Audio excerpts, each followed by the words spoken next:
What is up, everyone? Welcome to another Raid Shadow Legends video. Hope you guys are having an amazing day. Happy patch day. We have the new Green Forest content live in-game.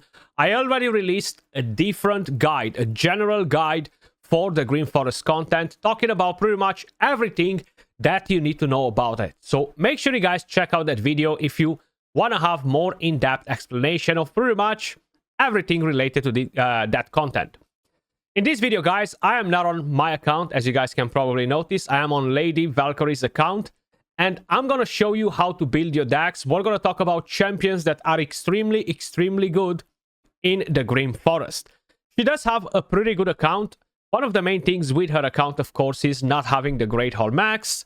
The builds that she has on her characters are not necessarily crazy powerful. Some of them are decent. Some of them are kind of like in between. They can definitely get a bit better, but I want to focus on champions that will be extremely good for this content, right?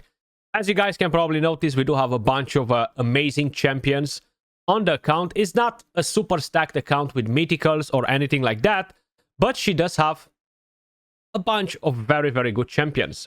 So let's dive straight into it, and let me just quickly walk you through the entire process. She's going to start with the normal mode. I want to basically offer you guys some advice if you do not have super stacked accounts. Personally, on my account, and that was done on the test server without actually changing any builds at all or using glyphs or any crazy things like that, just my actual builds from my main account, I did not find the content busted in terms like being extremely difficult, including the bosses themselves, right? And because a lot of you guys that have super stacked accounts will probably find the content in the exact same way as me, I decided to do it from a different account to kind of like walk you through pretty much everything that you need to know related to what champions you should put in your deck, and at the same time talk about some of the best champions that you can use in here.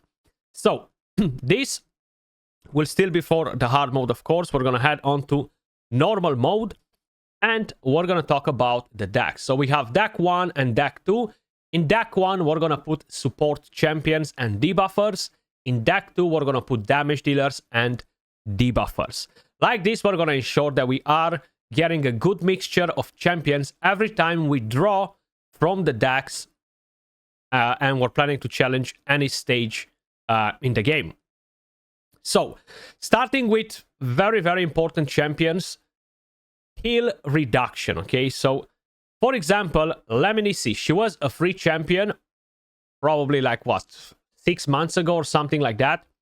She's gonna be very good for this content, and that's mainly because she brings the heal reduction, she brings block buffs, she brings decent damage, not the craziest damage or anything like that, but it can be pretty good. Plus, she has a chance to remove buffs from the target, and she ignores some of the resistance if the target is from the Corrupted Alliance. And you will find quite a few bosses that are from that particular alliance. With A1, just a bit of damage, right? But she can be a very good champion, and I feel like a lot of you probably will end up in building her. I would not necessarily recommend you to go and fully book her or anything like that, because you might not need her. You might be able to get a better option for heal reduction, and we do have epics that are really good for heal reduction as well. And talking about that, Venomage is an absolutely beast, especially in this content. So we're gonna put Venomage in this deck. Venomage, not only that will bring heal reduction, but it will bring some poisons, defense down, decrease attack, and damage reduction. Now, one of the bosses will kind of need it, the one with the HP burn. I forgot their names because they're still new, pretty hard to remember all of them, but having heal reduction versus that boss and the Mimic will be very important. Having heal reduction versus Wither will be pretty important. The only thing is, versus Wither, we are going to be weak affinity, so it's not necessarily the best choice out of all of the champions that you might have available on your account. Going versus the Mimic, running an Allure could potentially be very good. The thing with Allure, she's gonna deal a bit of damage, but she's gonna manipulate a lot of turn meters. So your best bets to defeat the Mimic, which by the way yields pretty good rewards, including fragments for the new mythical champion on the hard mode difficulty. It will enable you to defeat the Mimic without much of a struggle. Okay, so keep her in mind as well. We might not put her in this deck because we're gonna look for some other champions, but she's definitely a champion that is worth remembering. As I was saying, she does have a pretty good account. Of course, we're going to bring in Duchess on the support list. She's absolutely amazing for it as well. On Team 2, we're going to bring in Newt as an enemy max HP, turn meter manipulation, decrease attack. We have Weaken. I haven't found the bosses to have crazy requirements in terms of accuracy and stuff, at least with the champions that I've used so far. Probably is around at somewhere at 500 or so. Now, I'm just saying that she has two different nuts available. One of the things that you could do if you have multiple champions, dupe champions, you can put them in the same deck or in different decks, and you can draw both of them at the same time. So you can 100% play dupes without a problem. Then, talking about other champions that can be very, very good, we have Lady Kimi, for example. She's gonna be absolutely amazing. I'm just quickly trying to find her in here, and then we're gonna talk about her. I know she has her available, but I might need my glasses on so I can actually see her, because she might be a bit under cover. There we go. So we're gonna put her at the debuffer section with the damage dealers. The reason why Lady Kimi, she's good, especially if you're doing hard mode and you don't have the craziest gear: decrease accuracy, decrease speed, turn meter manipulation, increase accuracy, increase speed, removes a buff, and applies block buffs. Now, she will be very, very good versus the poison boss, which will put a poison cloud on himself. You can remove that one. Block buffs will not work versus that boss because he will cleanse the debuffs before applying the buffs, but a champion like Lady Kimi will strip that buff from the boss. So not only that she's going to be helpful across pretty much all of the stages, but she's going to be very, very good versus that particular boss. So definitely do not sleep on Lady Kimi. Consider inputting her on in your decks. Then, moving on to some different champions. I know I already talked about Raiho Bonespear. I think Raiho Bonespear is an absolute monster for whoever has her available. She brings so many debuffs. You will require HP burn versus one of the bosses. You will require pretty much everything that she brings to the table versus every single boss, including the champion bosses. Once you're done with the waves and the minions, dealing damage to the boss is going to be important. Having the decreased attack can be very helpful. Defense down, weaken, super, super important. Including the fact that you can actually stun an enemy if you are struggling with any of them in particular. If any of them attempt to revive or anything like that, she can actually be really, really good. Now, she does have a bunch of other amazing champions on her account that are very, very good supporters. And we have Lady Noelle. Not only that she will revive, put block buffs, give you increased speed, but she will have a chance to freeze with her A3. So if you are struggling with any waves, any content in particular, she's going to be really, really good. Then, another champion that's going to be very, very powerful in here is going to be Little Miss Annie. Very, very powerful single target damage, defense down, heal reduction, right? So that makes her extremely, extremely powerful. Plus, she brings her own increased attack, so you don't necessarily need a different champion to give her the increased attack. Now, I already have 3 different champions for heal reduction. Considering that I have Little Miss Annie and I have Venomage, I might consider in dropping Lemnisci at some point if I feel like I need more room in the decks, right? Which can turn out to be a thing. Then, if you have completed your Lady Mikage fusion, she can be an absolute beast as well. Decreases the duration of buffs, the ally attack, the buffs. But the most important thing is the fact that she can give you the increased accuracy, apply the weaken, and remove buffs from the enemies without attacking them. So she's not going to weak hit or anything like that. And this will work again very, very good versus the boss that will put the poison cloud on himself. Plus, she will boost the damage for pretty much the entire team. Another damage dealer that will be really good is going to be Ninja. He is a free champion. He will have an AoE that can freeze the waves if you are struggling with any of them. Then, of course, the HP burn and the raw damage that he will deal. HP burn will be required versus specific bosses to do not reflect the damage.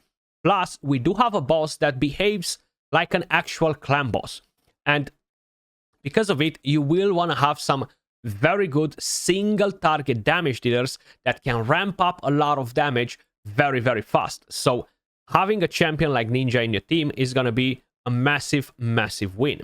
Then, talking about other champions that he has available, of course, we're going to put in a Faina. She can buff, reset the cooldowns of skills, or maybe we're not going to put Faina in, maybe we're going to put an Arbiter instead. So we have a Revive, we have Mortar Meter manipulation like this, but Faina is very, very good as well. On my account, I did not use her. She is a faction unity champion.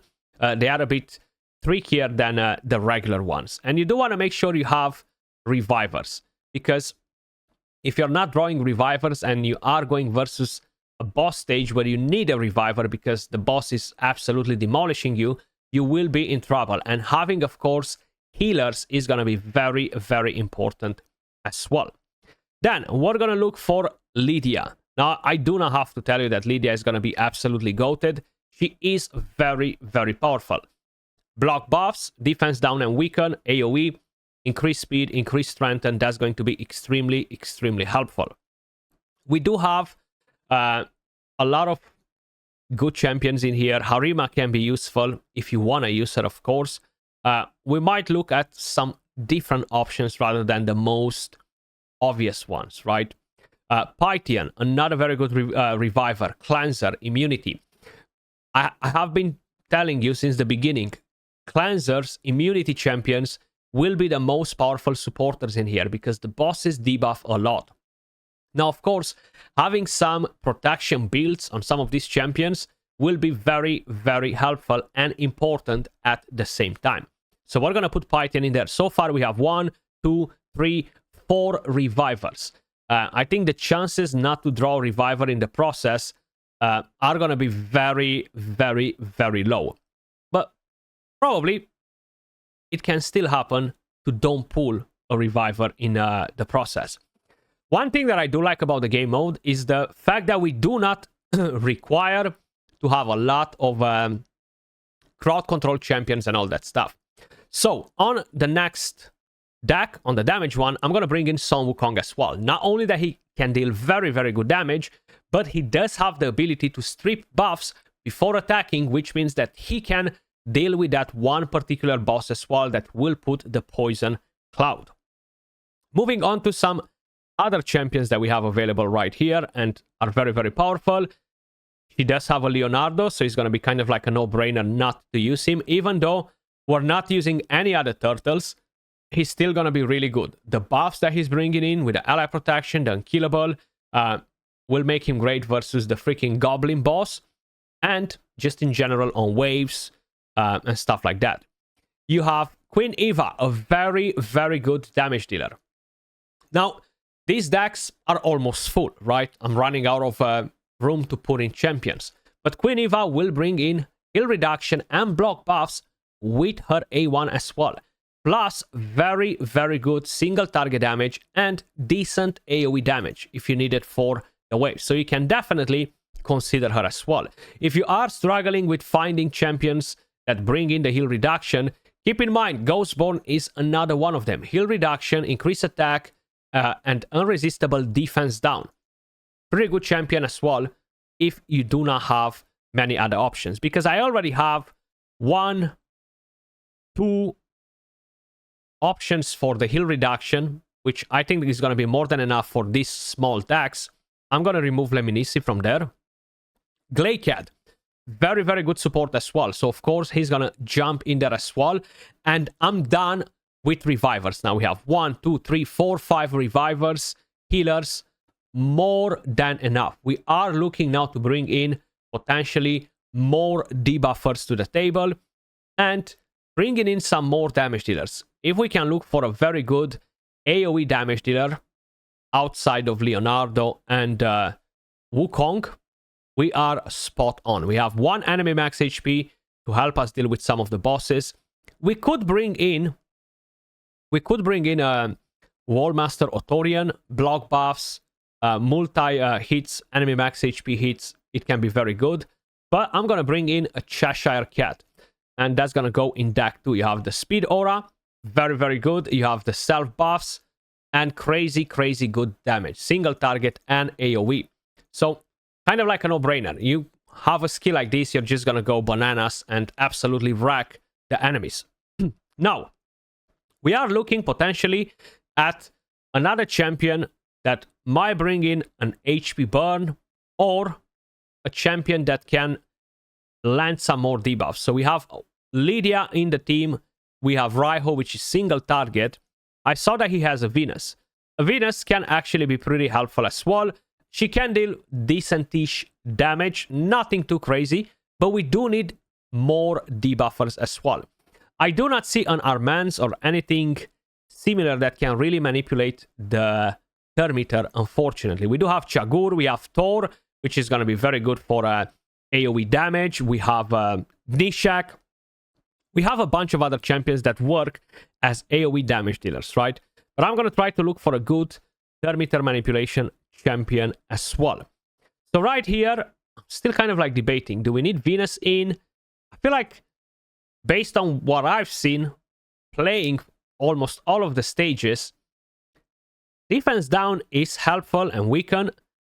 It doesn't feel like a must-have, if that makes sense to you, right? So let's actually have a look at what other champions we have on this account that could potentially turn up to be much, much better. Helicat. So hear me out with Helicat. I think an unkillable would be better than the block damage. You want to build Helicat in 9-piece protection. The reason why you want to have Helicat in there is when you are fighting the Goblin, the boss that behaves like a clan boss, where you have milestones to reach specific damage to unlock the rewards, having a block damage on your team can be massive to keep the champions alive and allow them to pump as much damage as possible, okay? You're not going to be in a fight where you're going to stay there for 1 hour. Is literally 30 turns. The boss will have a 30 turns count after he's gone. So that's why you need to make the most out of it. Keep your champions alive as much as possible. And the only way to do it is either running a block damage with Helicat in 9-piece protection, either running a Man-Eater with 9-piece protection as well for the unkillable. And you do have Thermiter manipulation with him if needed for the Mimic or other particular bosses. I think they're pretty damn good as well. Now, another champion that's going to be pretty good as well is Seer. Seer can be great versus bosses and the waves if you have the right amount of buffs from her on her. She can strip buffs as well, which is really, really good as well. You can use her if you feel like you don't necessarily have many better options. But I feel like I've already added quite a few champions that can get that job done. We have Lady Mikage, we have Lady Kimi, we have Wukong. I think is more than enough because we only have 20 champions. We do need to take into consideration what other champions we can actually bring in here. Now, a Geomancer could potentially be good. Keep in mind that his damage comes from the passive. The passive deals damage based on enemy max HP. Because of that, all of the bosses will have that 5% damage cap on the enemy max HP. Some of them are immune to it. So I don't necessarily think he's going to be that important. Plus, we are doing normal mode. I feel like we have so many other better options in here. Now, because we want to have some Thermiter control, Alessandra will seal the deal in deck 1. Increase speed, Thermiter manipulation, increase Thermiter, and fully depletes the Thermiter, plus transfers the debuffs back onto the target. Another champion that can be extremely good is Setalia. Definitely do not sleep on her. some thermometer manipulation, buff strips, good healing as well, and HP burn. She ticks in a lot of boxes. So if you do not have the craziest account and you do have her available on your account, definitely consider in using her. So we are left with deck number 2. Rotos, of course, it will be very powerful. I've just realized that we actually have an Elva, so I'm going to drop Pythian and I'm going to put Elva instead of Pythian just because we have the speed aura as well and we have the increased speed too, which is going to be a bit more helpful. So it's just kind of like browsing through your account, double checking your deck, triple checking your decks. Even Shamnut could potentially be good. AoE attack removes buffs, but she attacks and then she removes the buffs. So she can weak hit versus a poison cloud, for example, which will not remove the buff from them. It's literally just bringing in some more damage because we have 1, 2, 3, 4, 5 damage dealers, 6. So I kind of want to bring in at least one more damage dealer in here. Maybe a Thor for the waves can be really, really helpful. Won't be as great versus the boss though, but he does bring quite a few interesting things to the table.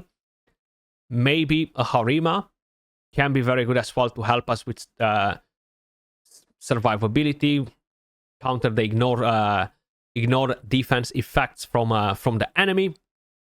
Or we could just bring in that Thor, right? He is a good champion when we're talking about AoE. And I feel like that's maybe kind of like what we need in here. And potentially another good damage dealer. We could even bring in a Kaimar if we want to for the reset, but I don't really find that extremely important, to be honest. Ragash, decent champion as well because he can stun, which is actually really helpful on waves. If you are struggling in there, you have the AoE defense down, which can be really helpful. Just trying to see if we have something good that can work for thermometer manipulation, right? I feel like she might need it, but at the same time, looking at the squad, I think like we're pretty spot on. So this final slot can pretty much be filled by any of these crazy champions that she has available on the account. Lady Irate, a good support, but I feel like I've brought in a lot of support champions. We are generating good healing with them. We have clans, we have immunity. We have how many immunity champions? 1, 2, 3, and 4 right there. So that I think is going to be more than enough. Other good epics. Let's quickly talk a bit about a few different epics that can be good in here. I'm not going to go to Stagnite and all the rest, guys, because you know what? The truth is, he's not that important here. He is a very good epic, but a lot of you guys might have Lydia. If you don't have Lydia, consider a Stagnite. You have the decreased speed, the defense down, the decreased attack, so that can be really helpful. Godseeker and Eerie, absolutely amazing as a support as well. So if you do not have all of the crazy support champions that she has, using a Godseeker and Eerie can be great. Ractor Drat, pretty much the same situation with her too. Good revive, good healing, you have the perfect veil and all that stuff, which are not necessarily important mechanics. Keep in mind, for the final boss, you will require to build a champion with very high speed. Or a champion that's not necessarily the most important champion in the team, not a reviver, to be a different one with higher speed, right? Because it will get debuffed and hammered by the boss. Whisper can be an insane single target damage dealer. If she had a blessing, I was going to use her in one of the decks for sure. Additional damage versus bosses. Talking about the Goblin, I think she can absolutely smash the Goblin. The hardest thing, hardest content is the Goblin, because they appear on multiple areas and some of them are higher difficulty, and you do need to do 35 million damage on some, and that can be pretty challenging if you do not have very good single target damage dealers. But that's why we have Ninja, Little Miss Annie in there. enemy max HP will not be as useful versus that. A Phoenix can be really good with the A1 for that particular thing as well, but I feel like he's lacking versus the other bosses and content. And considering that you don't know what champions you are drawing, that makes it a bit difficult. If you don't have a lot of good cleansers and stuff like that, Doom Priest can be good with a passive. Just build Doom Priest on a Relentless set and let it go crazy, basically, right? So for the last pick, I'm going to bring in Rotos. Rotos can deal good damage. He has the passive that will easily keep him alive and block revive in case if needed on any of the stages where you might encounter revivers. And they will constantly revive. And I think this will easily do the normal mode. We have crazy good champions in here. We talked about a lot of different champions that I did not use in the decks. I just wanted to give you guys more examples, more replacements. Freya, absolutely amazing as a cleanser if you don't have somebody else, and as a support in general, right? I wouldn't necessarily count on counterattack champions. Valkyrie can be good with a big shield to help you versus the goblin as well, but that boss can remove steal buffs with a basic skill, so you need protection on the champions that you are planning to take versus that boss. I feel like Harima can be helpful too, but I don't recall many of them having crazy ignore defense effects. So she won't really help us with the passive with the survivability. Because the goblin, for example, will reflect the damage back onto you. Thinking about it, Fina could potentially work absolutely amazing just because she can put block damage on a champion. But she does need to have that protection. And select the champion that deals the craziest damage, constantly reset the skills, and I think you will easily reach the 35 million on the goblin if you are planning to go on that route, right? Looking at the elemental affinities can be a pretty important thing to have a bit of a mixture. We don't really have any force damage dealers in there. We don't really have that many on the account, to be honest, at least not many of them that are crazy powerful. We do have Harima, as we're talking about her again. We have Gnishak, which can be pretty good, but we don't have his raw damage. Rathalos, he's a good champion. Let's not forget about him. But I feel like we are good with this. These are some amazing champions that you should be using in your decks, guys, okay? And this map is different for everybody. I know I've told you in the previous video on the guide one that I'm gonna take screenshots with all of the map from the test server, and I did, right? This spreadsheet is gonna be on the other video in the link, right? So pin comment, feel free to check it out, or the description. But this is my map from the test server, right? I've pretty much completed almost everything. On my main account is different. I have clanmates that all have different maps with a lot of similarities, but some of the bosses, some of the things are placed in different locations.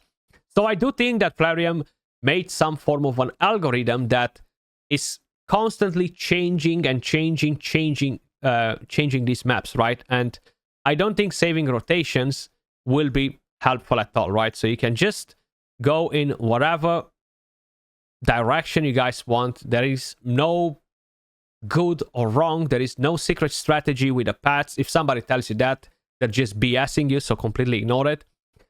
Just go however you guys want to. But I do want to check one thing quickly. I'm curious how it works on normal mode, how many champions we draw, and we are drawing a lot of them, which does make our life really, really easy. Let's see.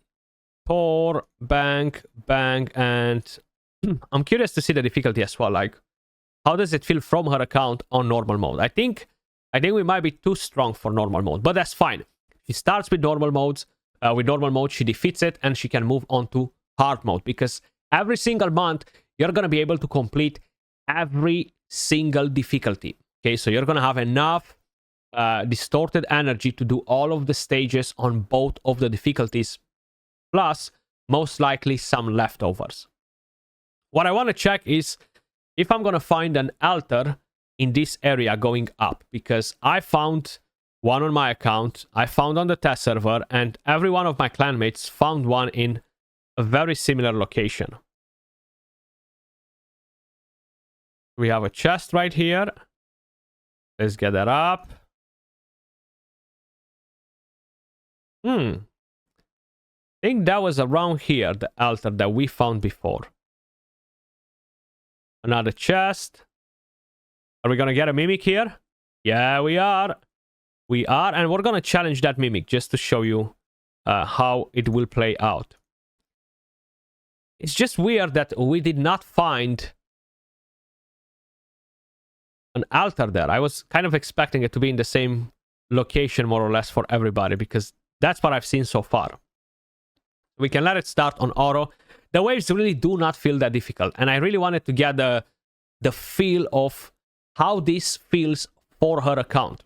Her builds, she does have good champions, right? But at the end of the day, the gear is extremely important. I just wanted to kind of like get a feel of it. Of course, there will be more challenging stages where you will require, of course, maybe to adjust some of the builds and stuff like that. But hey, we're gonna get to that part. I think we're gonna go with the HP and accuracy. I'm gonna pick this one up. And funny enough, there is no altar in that location either. Maybe we're gonna have one somewhere towards the bottom. I'm gonna let her explore some too, because I know she wants to play the game mode as well. So we're going versus the Mimic. Heal reduction in here will be pretty damn solid. We're actually gonna use Venomage. So we're gonna go, where is she? We have a Venomage. We can go with some single target damage, maybe even some AoE-ish damage. That's fine. We can bring in Rotos. I'm gonna bring in one Reviver in here, and that will be either Duchess, either Glaycat, either Elva will get the job done. Is the cat built? No, not a very good build, but you know what? That's fine, because we do want to put that up to a test.